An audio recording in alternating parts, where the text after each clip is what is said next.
You're watching KHU11 Plus. I'm Marcelino Benito. It's Alzheimer's Awareness Month, and today we'll be spending the next 45 minutes talking about hope, help, and healing when it comes to this disease. Now, according to the Alzheimer's Association, nearly 7 million Americans are living with Alzheimer's. In fact, they say the disease kills more people than breast and prostate cancer combined. Now, many of you know me as the anchor and reporter you see on the news most nights, but I'm also a son who lost his mother to Alzheimer's on April 10th, 2023. Since that day, it's become a mission of mine to help raise awareness about this disease and the fight to end it. Unfortunately, it's a disease destroying families across our community. Tears, I don't think, truly ever stop. Outside Marina Castillo's Crosby home, the color purple reminds her of all she lost years ago and what she's still fighting for today. She was like second mom to you. Yes, absolutely. Her grandmother, Lupita Gil, was diagnosed with Alzheimer's in 1997. She witnessed her slow decline as her caregiver up close, confusion and memory loss, until the day she no longer recognized her. Even though she just didn't realize that that little girl was in front of her, she knows, and the love that we had never truly went away. Lupita passed away in 2009, 12 years after her diagnosis. Losing such a big person in my life was very difficult. When it finally happens, you kind of just let it all out. Latino families like Marina's and mine are just 2 of millions touched by Alzheimer's. It's why at the University of Houston, researchers like Dr. Luis Medina are tackling what they call a public health crisis. And right now, there is no cure. By the year 2060, we're expecting about a 9-fold increase in Hispanic individuals with Alzheimer's disease. That's more than any other group. In Houston, home to 44% Hispanics, that will pose severe challenges for thousands of families. The impact of this disease ends up really extending well beyond just the individual. The problem is truly troubling in the Rio Grande Valley. It sees some of the highest Alzheimer rates in the country. It's 90% Hispanic. People 65 and up there, nearly twice as likely to be diagnosed with the disease compared to the national average. The estimates that we do have may not be the full picture. Finding out why Hispanics have a higher chance of Alzheimer's is critical to finding a cure. But despite accounting for 18% of the population, only 2% of Alzheimer's trial participants are Latinos. We need to see how the disease acts out in all different types of brains. At Baylor College of Medicine, Dr. Nora Vanegas Arroyave is working to recruit more Latinos for their ongoing Alzheimer's studies. This is something we're going to have to face at some point. There's still much to learn about the disease and Latinos, but what's clear so far, language, cultural barriers, and access to care are all pieces of the problem. There may be a lot of taboos about participation in research and fear. That fear kept people like my mom from participating. Other Latino families overlook memory loss, wasting critical time without seeing a doctor for diagnosis. When we see the signs, we need to speak up about them. Not just brush them off because grandma or grandpa is getting old. It is a painful journey to have to travel, but ask anyone who's lived it, and they'll tell you the disease takes its toll, but cannot destroy everything. Right. They don't forget love. They know that you are somebody important to them. They know that you're their family. And I think that love is always there. My mom certainly didn't forget that love, and I miss her every single day. Now, to continue this important conversation, I'm now joined by Dr. Paul Scholes, a neurologist at UT Health Houston and director of the Memory Disorders and Dementia Clinic at McGovern Medical School, Anne Marie McDonald, the chief programs officer at the local chapter of the Alzheimer's Association right here in Houston, Lance McNeil, who is currently living with Alzheimer's, and his wonderful wife, Liz, who serves as his caregiver. Thank you so much to all of you for joining us this morning for such an important conversation. So as we mark Alzheimer's Awareness Month, let's start with this question for the group. What do you hope viewers take away from our conversation? And anyone can jump in at this point. Why don't we start with you, Dr. Schultz? Come and see us early. We have new medicines we might talk about that are helping. Lance is getting one of them. But the key is that they work early. And so if you have any concerns about you or your loved one, come see your doctor early so we can evaluate you and decide if this kind of treatment is right for you. Anne-Marie, what do you hope viewers take away from this? That there's hope and that there's resources and services available in Houston and the Southeast Texas area for everybody. And we want to make sure that people understand that we're here for you. And Liz and Lance? I think one of the things that concerns me is we have a lot of people who are engaged in working with Alzheimer's, and there's a lot of people who just don't want to deal with it. And so we know of people who have chosen not to work with Leqembi or any of the other products that are out there. Sure. And Liz? I think that's it. What Dr. Schultz said, I certainly second that about early. It's important to do something as soon as you suspect something. I know from personal experience, sometimes you bury your head in the sand when you're in the middle of it and it's hard to confront what you're facing. But to your point, Dr. Schultz, it's so important to get in early, especially now that there's progression in terms of treatments, which we'll get into in just a little bit. So as we mentioned off the top, Alzheimer's research is advancing all the time, but many people still have misconceptions about what causes it and how it actually progresses. So Dr. Schultz, can you explain how the disease works? What do we understand about Alzheimer's at this time? We know there's a lot of risk factors. For any individual, it's sometimes hard to say exactly why they got it. There is some genetic component, then there's also things we don't understand yet. But we do know that all the cardiovascular risk factors are also risk factors for Alzheimer's, so controlling them is useful. The big steps in the disease we can definitely identify through modern diagnostic tools are people deposit amyloid plaques in the brain for up to 10 or 20 years before they come in with a symptom. Then they deposit something called tau protein, then they have inflammation. And I just mentioned that because we have diagnostic tools to identify each of those. We have studies going on trying to impact each of those steps to reduce the risk of progression. The two medications that are now approved work on item one, amyloid plaques, and removing them from the brain. And that gets to the next question in terms of treatment. For years, there really hasn't been treatment to at least slow the disease, right? It's been managing symptoms. Yes. But we've entered a new age in the fight against this disease. It's a really great time. I have a lot of gray hair, so I've been in the field a while. It's a really great time to see people doing better than they have my whole career, my whole time dealing with the disease.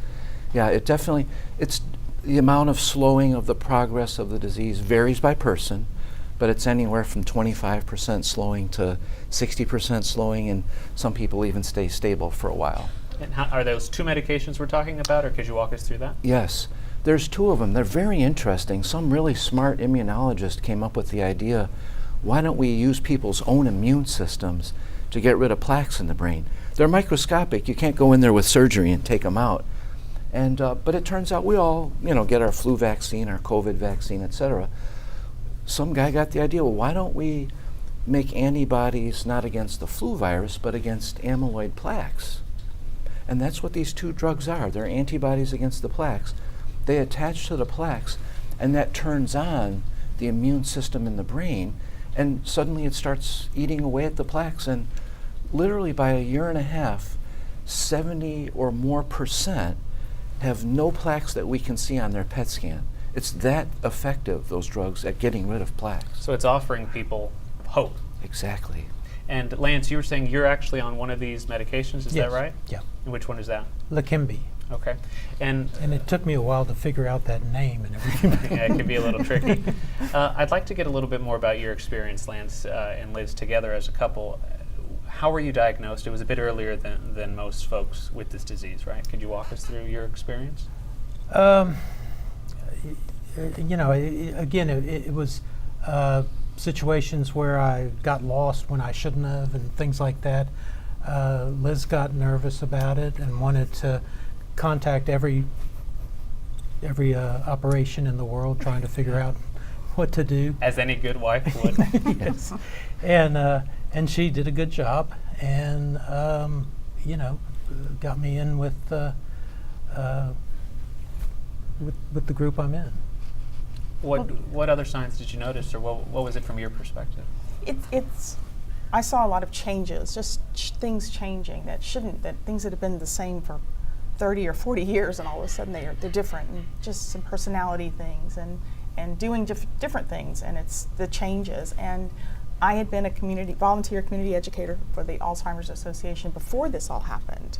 And the thing we always talk about in there in the presentations is look for changes. And so that helped me realize that those changes were not right. It wasn't just aging as people think. And so we were able to talk about it and say we need to look for some help. And there's a stigma, we all know, with Alzheimer's, and people have issues and they don't want to think about it and they don't want to be near it or talk about it.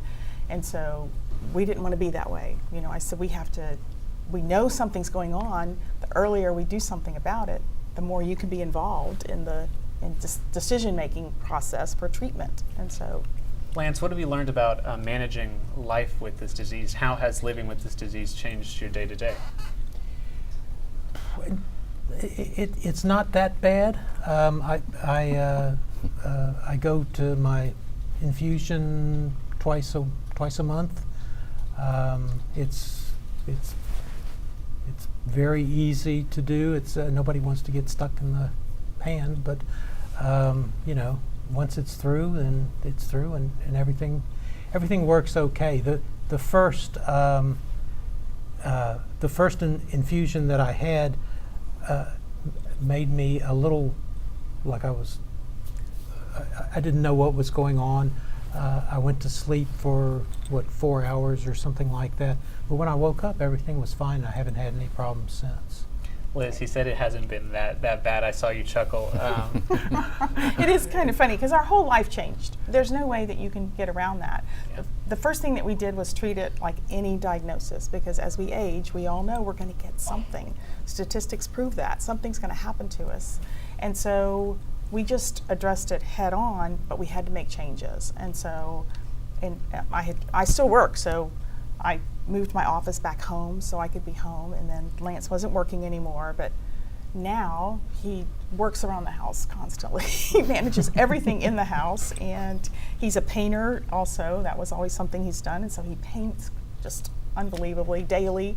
And so it's changed things, but not really. It's made things a little bit just different, you know, whereas I changed my days off so that I can take a day off during the week, and then we can go somewhere. We try to go different places, do different things. And every morning when we get up, my question is, what are we going to do today? Create new memories. And so we kind of lead that way. But it's definitely a change. Well, you've seen the effects of this disease up close as a caregiver. We don't often think about the caregivers when we're talking about disease, although they're the central part. I mean, what would Alzheimer's patients do without their caregivers? I'm curious what some of the challenges that you faced as a caregiver, and take us into that experience of watching your loved one with this disease and being their primary caregiver. The first thing was just finding a neurologist. We talked to Dr. Schultz about that. Just finding someone who is willing and open to treating this and not just saying, oh, it's just aging. And so that was a major, major obstacle, was finding someone. And then once we did, then it's managing everything. It's managing the appointments. It's taking the calls just to make sure.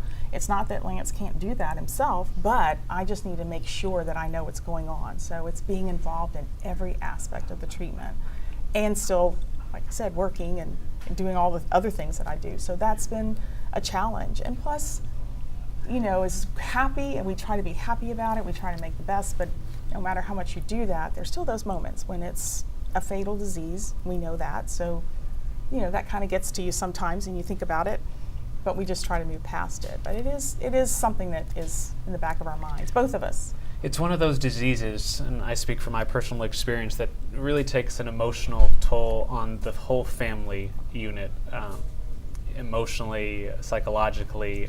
You know, things will likely get worse, and you're watching your loved one slowly fade over time. Thanks to medicines, we're slowing that down.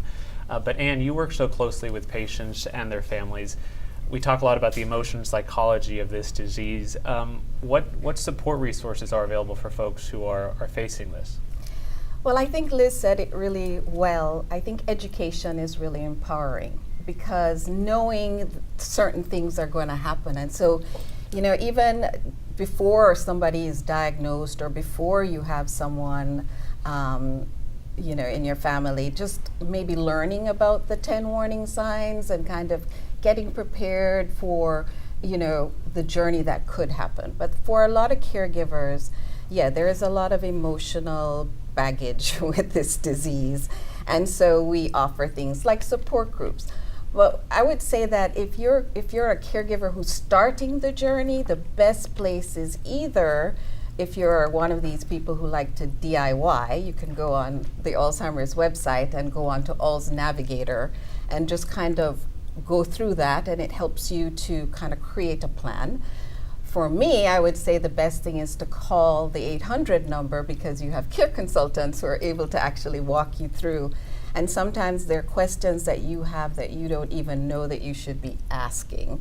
And so that's it. But we know that it's a process of grief, because once you're diagnosed, we know that the disease is fatal and we're going to live our lives, but we're still going to have a lot of grief.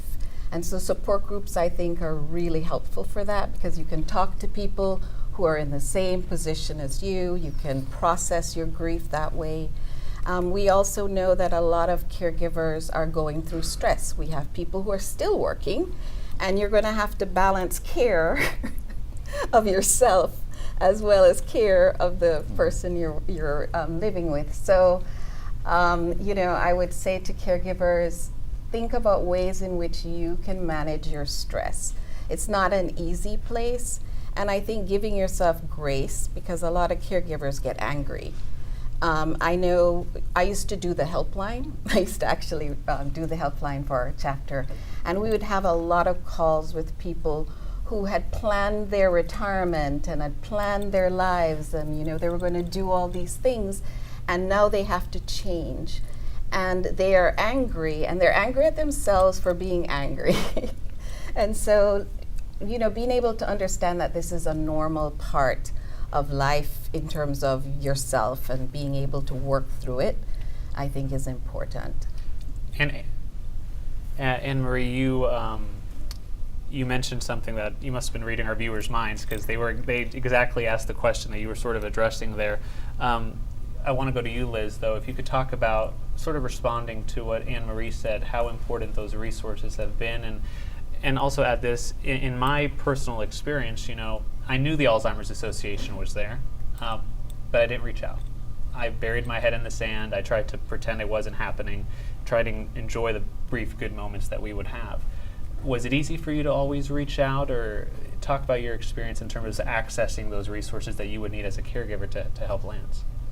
I think it was just because, again, I was involved with them, so I knew that a lot of the people there, and that wasn't quite so challenging.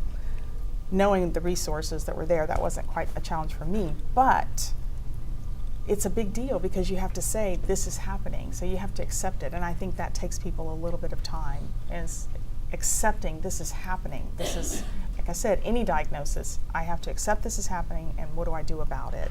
That takes a while, because it's it fills you with sorrow, and you grieve, and sometimes it's hard to even talk about those things. But I think reaching out, and the people that I've talked to in this world have been very helpful. The Alzheimer's Association is so helpful to people, and it's just taking that first step, though. It's hard for us in anything we do.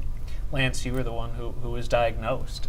So what was that experience like for you in terms of accepting it, or the emotions that you went through learning that you had Alzheimer's? I guess at first I didn't want to believe it.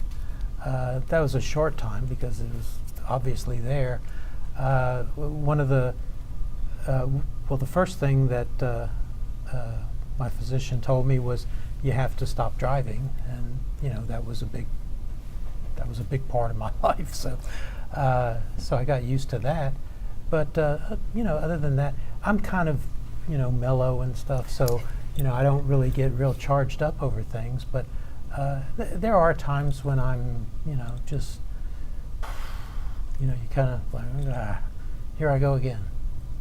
I think one of the things that Lance has said is it's in retirement though. It's not so much just this, but in retirement. But then you add this on top of it. It's hard to feel relevant, and that's been a challenge. Yeah. And that's why Lance took this on and said, "I'm going to tell everybody about this. I'm going to tell anyone who asks me." He will go up to give someone his credit card and have to tip, and he'll say, "Just a minute, I have Alzheimer's." So he's, has taken that on and said, and that has given him that feeling of relevance that he can maybe get one person to make a step early and make the call and seek help. And it's really amazing how many people are touched and impacted by this disease across our community. The Alzheimer's Association was here yesterday at KHU doing a presentation, and I'm pretty outspoken about my own story, but I didn't know how many people in this very building are touched and impacted by this disease. People opened up yesterday and shared their stories, which was pretty impactful for me. Dr. Scholes, I want to go over to you.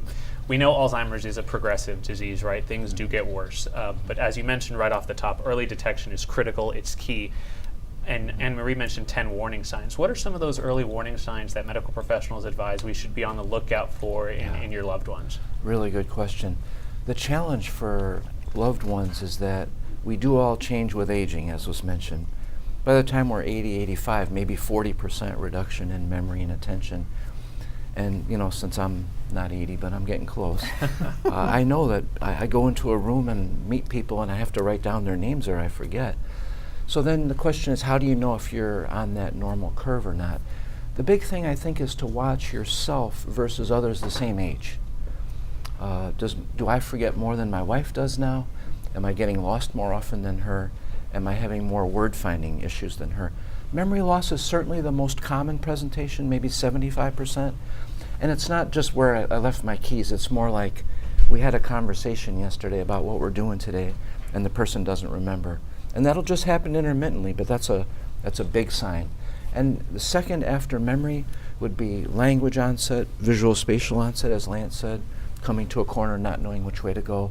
And then attention executive is the fourth one. That means, like of a builder, I had a builder last week who couldn't assemble a project in his house from IKEA, That would be a big sign that something has changed in his ability to process information. And how can early diagnosis really impact your chances of having more success with this disease or slowing it down? Oh yeah, no, if you I hate to say this, but there's a certain curve we're used to seeing with folks with Alzheimer's cognitively. If we see them later on, maybe no effective drugs or 25%. If we see them very early, it slows things 60%. And there are even people who don't change for the first year or two. So it's very related to the stage that people present cognitively. And then, this is not necessarily something you guys want to know, but biomarker-wise, we can also tell how far advanced someone is. And so early biomarker and early cognitively are the ones that do the best. Liz, you mentioned earlier, you used the word stigma. And I'm going to come to you with a follow-up on that in a second. But Anne-Marie, you deal with patients and families in the Alzheimer's Association. The goal is for people to call in. You guys want to help. But talk about some of the stigma that you believe is out there in the community when it comes to Alzheimer's and what you guys are doing to reduce that and help folks. Well, stigma, it's kind of broad, because what happens is that you can have the feeling that something's wrong and that you caused it, okay? So there's that. There's a feeling that, so you must have done something that caused this, and that there's that. But then there's also just the embarrassment that, families have that their loved one is changing and maybe say something inappropriate, and so a lot of times actually that is one of the ways in which you might recognize that somebody's going through something, because they start to withdraw from their normal things in life, because they don't want to tell someone that they have issues. Lance is unusual, in that he's ready to go and he's an advocate for this disease, and we're really happy about that. But there are a lot of families that they just don't want to tell anyone. And that can be detrimental, because then you don't go and seek the support and the treatment that's needed. So, even if you are worried that that something's going on, then check it out, because there are things that mimic dementia, and there are other things and so maybe there are these things that could actually be treated. But then if not, let's get to the help. But yes, there are many families that we hear from them when they're in crisis.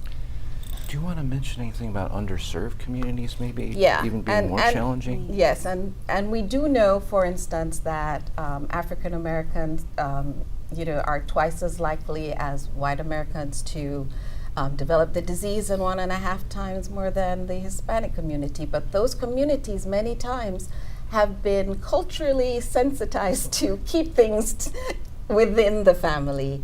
And so, one of the ways in which we combat that is working with the trusted organizations such as churches or, associations that they're comfortable with, going there and educating.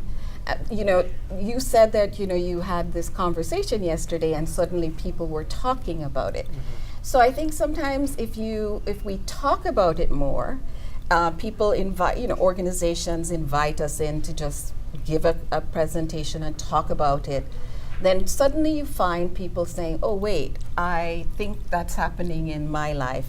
But you have to go in into the trusted organization. So, it can't just be that I say to you, hey, I want to come talk to you. A lot of times if you're in underserved communities, these communities also don't have the resources maybe to get diagnosed. Right. So we still have a lot of work there where we need to educate physicians and health organizations. I know in the Latino community, we culturally sort of believe, I don't anymore obviously, but we believe it's a natural part of aging, and you just ignore it. And again, I speak from my personal experience, regrets I have. We insulated my mother instead of opening up in a way to protect her dignity, and in retrospect, perhaps that wasn't the best approach. I want to go back to the stigma that we were talking about with Anne Marie. Where do you see that stigma? Have you experienced it, and how have you guys combated it? Well, recently Lance had to be deposed for a court case that went back to his former career. And when I spoke with the attorney about it, I was making all the arrangements and doing everything, and they advised the Justice Department of Lance's condition so that everyone would be prepared. And when I spoke with the attorney, he said, well, we'd like to spend a half a day prepping Lance because we don't want him to be embarrassed because he doesn't remember something. And I said, absolutely not. He will not be prepping for anything. There's nothing to be ashamed of. He will not be embarrassed, as you can see. Yeah. He's not embarrassed by it. But I said, no, we're not going to do that. And that was such an example of people thinking that because of this happening, you should be embarrassed. And that's what I mean by the stigma. Have you felt the stigma, Lance, with folks? No, not really. I mean, but again, I don't. I mean, you can say whatever you want to me. I don't care. Lance says that he's mellow, so he's mellow. I can tell. He's okay with that. He doesn't have a problem. But I think that people do need to be aware and to notice things when they feel like they have to, and that's important. How has it impacted your family unit, other than obviously the couple? We have one son, and he lives in Austin, and his wonderful, wonderful wife. So we have a son and daughter-in-law, and our daughter-in-law is involved in the hospice industry. That's what she does, and so she's very aware and very knowledgeable. And so in the beginning, I could ask her many questions. What do you think about this? And we'd talk to her about it. And then our son, because he's an only child, we've always been very close, and he's been very involved in the whole process. He understands everything about it, knows the diagnosis, it's fatal, all of those things. So it's been very good. He's been very involved. I'm not sure about that fatal I thing. know, you I'm always still say that. You're very much alive. I told Lance, I said, if you are just the same as you are right now until you're 92, I'll be happy. He said, 92? I'm thinking 102. So he keeps pushing on that, saying it may not happen. But well, I think Dr. Schultz, Lance is a testament to what medication is able to do now. Would you agree? Absolutely. My clinic is very different than it was in the distant past, like more than a year ago. Everybody is changing so much more slowly. There was another gentleman with you last week. He said, Dr. Schultz, oh, come on in. Sit down. Tell me how I'm doing. And honestly, it occurred to me that I'd known him 3 years. I've never had a patient in the past who at 3 years knew who I was or why they were in clinic. It's a simple thing, but it shows how dramatically things have changed. It's not a cure, but thank God it's slowing things down enough that people are having more quality time with their loved ones and so forth. I want to get to some of our viewer questions that we've had coming in. So one person has asked, what happens if Alzheimer's is left untreated and not diagnosed? It turns out, even in America, 50% of people are never diagnosed. That's amazing. Up to this day, that's true. So we know what happens. It progresses on its own and has a, not good outcome. Is there, we've used the word stigma, but what keeps people from coming into a clinic? Is it access? Is it, I've done advocacy work in terms of neurologists. It took almost a year for my mom to get into one of the top neurologists here in Houston. Yes. It's a big issue. It's educating caregivers, educating patients, educating physicians. I talk all the time around town, and I do that. I think it's my public responsibility to get more people in. We had a neurology update on Saturday, and I talked to 100 people. They're all great neurologists, but they haven't heard anything about this. They have no idea what to do. So all of those steps are vital to getting more people in.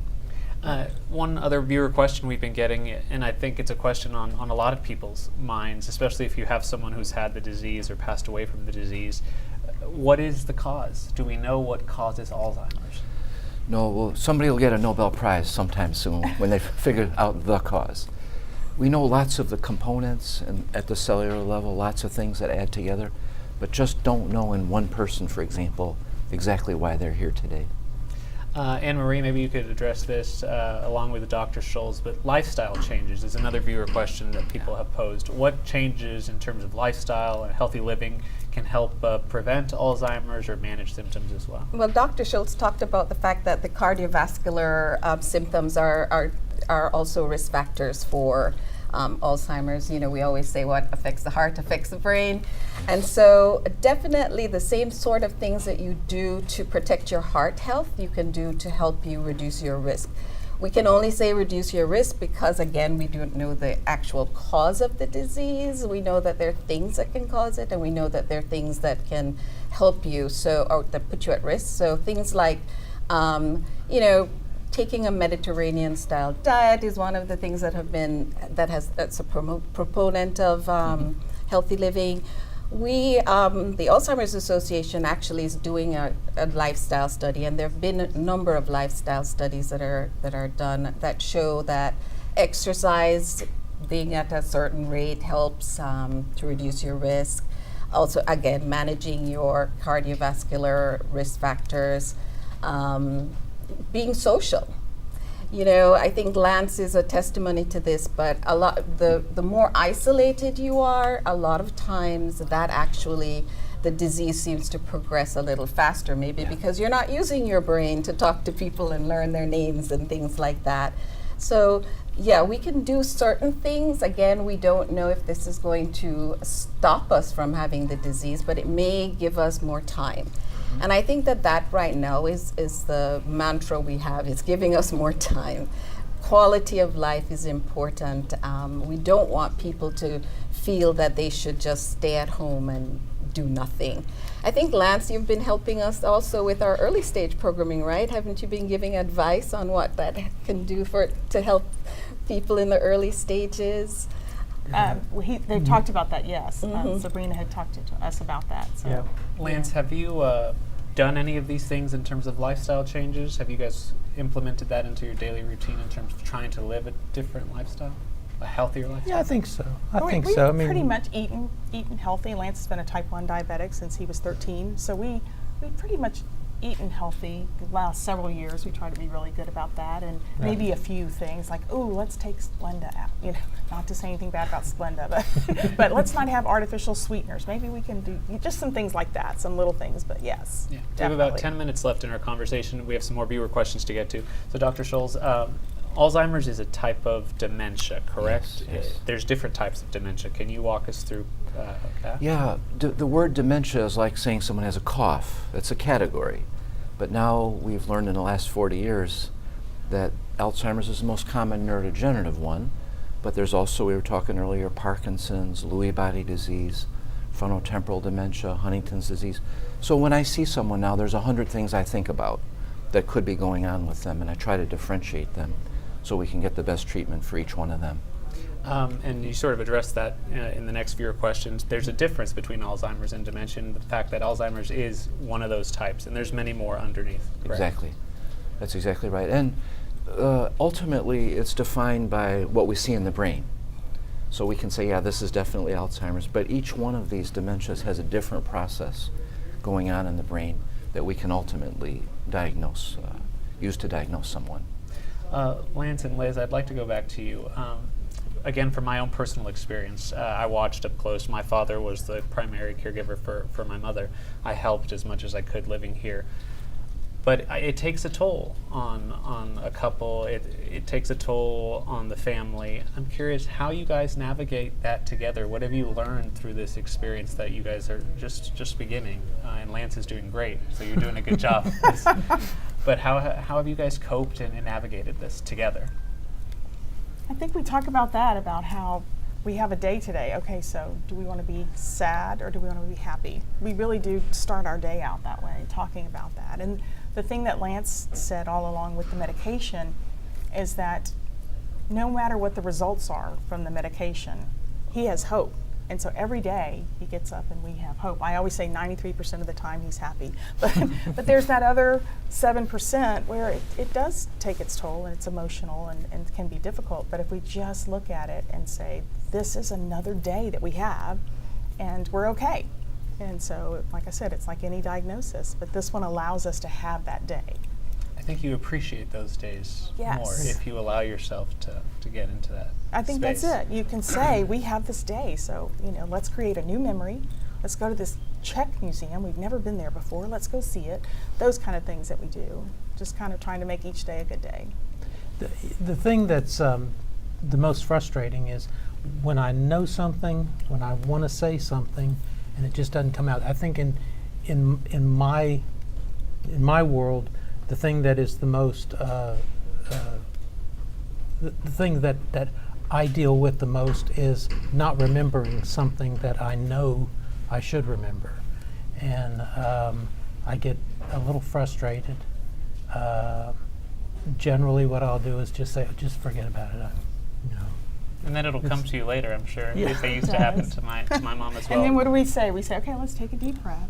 And then let's laugh a little. And we usually laugh about it when there's something that he can't remember because there's nothing else to do but laugh. And then we'll take it back. And Laughter can be really powerful. We did just get another viewer question from folks watching at home, and that's, what are common complications of Alzheimer's disease?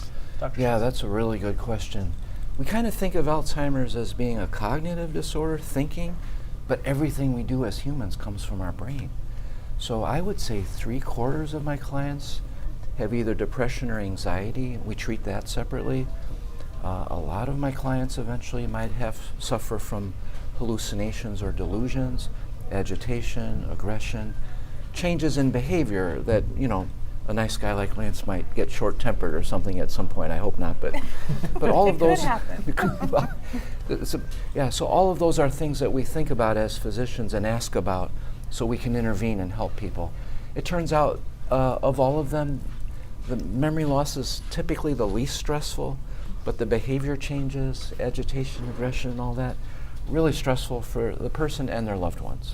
I think memory loss is frustrating, as you mentioned, for the person with the disease, but I think it's also tremendously frustrating for the family members to see your loved one forget things, ultimately maybe forget you, which was, in our case, the biggest fear that I had. When you hear Alzheimer's, I don't know about you, Liz, but the first thing you go to is there's going to be a day where the person I love the most looks back at me and doesn't know who I am. I never experienced that except for one brief moment. My mom didn't get to the severe stages of the disease. I don't know if that's a blessing or a curse because she was taken too soon. But I recall in the hospital, and I share this story when I do advocacy work up in DC.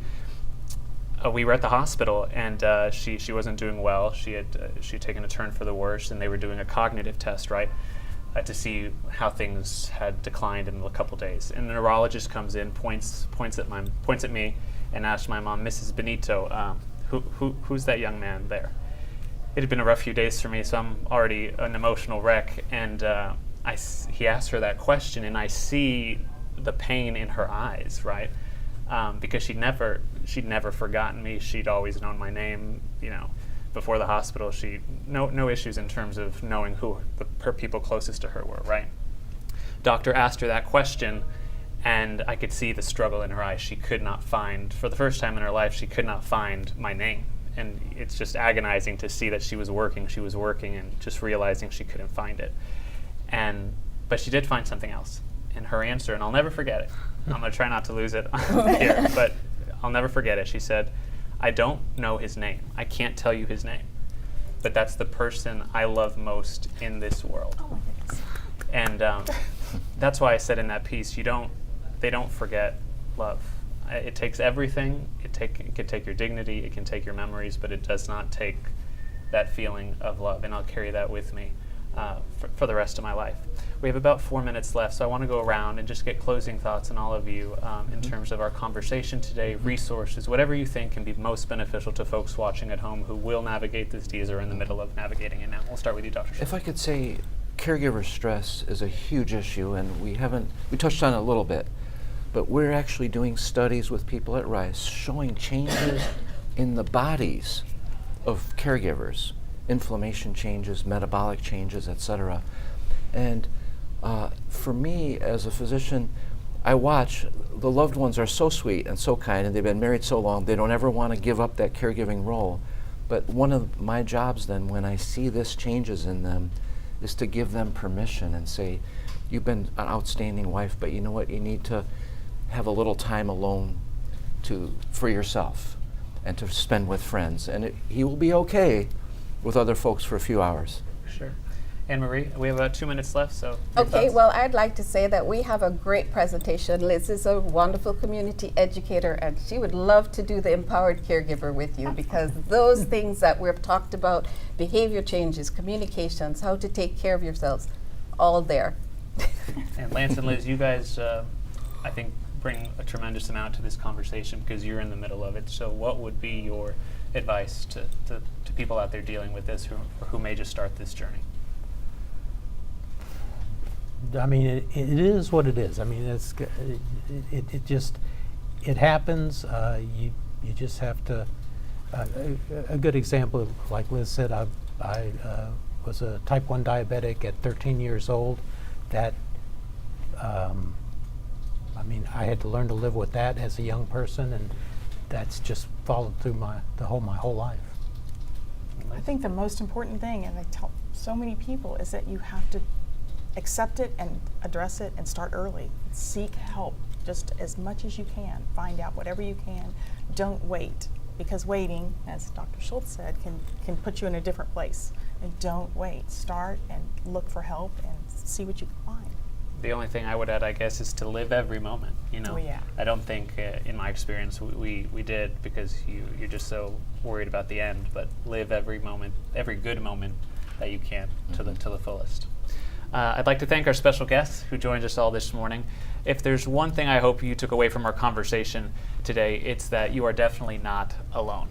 If you or a loved one are facing Alzheimer's, there is help available for you around the clock. And we mean around the clock, right, Anne-Marie? Yep. The Alzheimer's Association's 24/7 hotline is 800-272-3900. It's there on your screen for you. There's also a wealth of information and resources on their website, alz.org, including a wide array of support groups. Reach out, connect.